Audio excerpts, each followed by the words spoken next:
Pretty Girl, Love Attack, new dorms, and a massively successful first win. Recent taking the entire K-pop industry by storm with absolutely zero major company backing is not just a viral underdog story. It is a direct slap to the rest of the industry.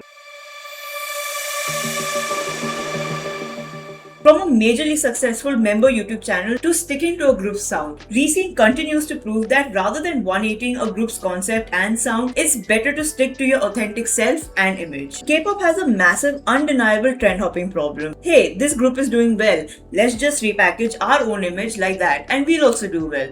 Understandable, but the K-pop scene itself has changed so much within the big four themselves. Earlier, it was no surprise when a smaller group had a similar image to that of a group from a big three company, big three being JYP, SM and YG. However, with the entry of HYBE and HYBE's own groups starting to mirror each other's songs and sounds, the smaller companies can no longer bank on the trifecta theory. Now, what is the trifecta theory? It's whenever a group, combination or achievement of three remarkable, desirable or successful things occur together. And this has honestly been a major part of K-pop for quite some time. It comes in the form of majorly album trilogies. And sometimes we as fans feel the urge to find three perfect songs that have a similar vibe but are not exact identical copies of each other. Like for me personally, I really do love the song Nostalgic Night by Victon. And for me, Parallel Universe by Nine really fits that vibe. And recently, the trifecta was completed for me when Ahof released Pinocchio. Now notice how these songs are from different groups and from different companies. The company monopolizes on all their groups having the same sound. For example, Cat's Eyes Pinky Up, Les Seraphim Celebration and Islets It's Me. Therefore, the trifecta is already finished within the company, which leaves the smaller groups with absolutely no scope to even enter your playlist. So what can they do now? They can either try to make that same sound and hope they get on your playlist, or they can make a completely new trifecta with a new sound. But another problem comes up. These companies need to stick in your playlist, and they can't just be there for one comeback. They need to solidify their presence, and even they are aware of their own standing compared to the big four because they know that they don't have a dedicated company fan base in comparison.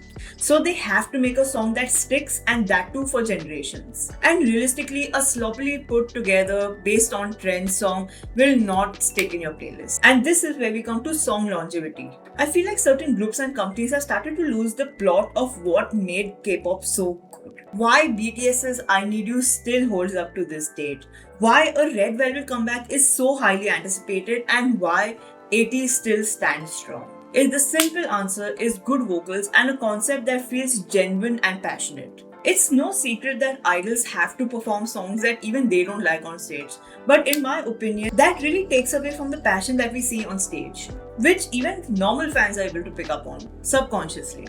aespa's Drama was a hit because they finally shed that old concept which they actively did not like and performed something that they actually preferred. And that's how song longevity comes into being. So by sticking to their sound and pushing ahead, Recent finally found their platform. I feel like companies are putting too much value into immediate profits, outputs, and returns, and don't give enough time for the groups and songs to mature. Especially, the biggest example is Recent themselves, with Love Attack growing up 2 years after its release. And the sadder thing is, some groups don't even live to see those 2 years to fruition. The most recent example being ARC. Honestly, I feel like 80s is the best example of groups that understand and has mastered the concept of song longevity. Whereas songs like Guerrilla and even Wonderland, I was slightly apprehensive when it released in the beginning. However, after 2 years, I am a massive fan of those songs. So, moral of the story is trend hopping will only help a group in the short run, and song longevity is a massive factor in the success of a song, alongside the additional factors of idols being themselves, wherein the Recent girls doubled down on who they were and where they come from, with Minami and Gairu culture, and then even Zena speaking in her regional dialect. And of course, constant promotions are a must both from the companies and the idols' end, with Wonnie having her own YouTube channel, which helped to connect with newer audiences more as a person rather than a perfectly manufactured idol. Which is why many of us had entered the K-pop sphere in the first place, because we found ourselves in the idol, where both the parties were just people struggling to make their dreams come true. Honestly, it'll be kind of interesting to see how this company manages the newfound fame, because Reseen is the first group from this company. And we have had many groups like Momoland, Woo Ah, 50/50, Kiss of Life, where they've had their fame, their platform. However, due to various reasons, be it company mismanagement or lack of promotions, they were not able to keep up with the newfound fame. So, it will be interesting to see their story pan out. But that will be all from us. Do let us know which groups do you think deserve fame just like Reseen. And come join the community. Do like, share, and subscribe to the Namaste Hali YouTube channel, and we'll see you all next time. Annyeong.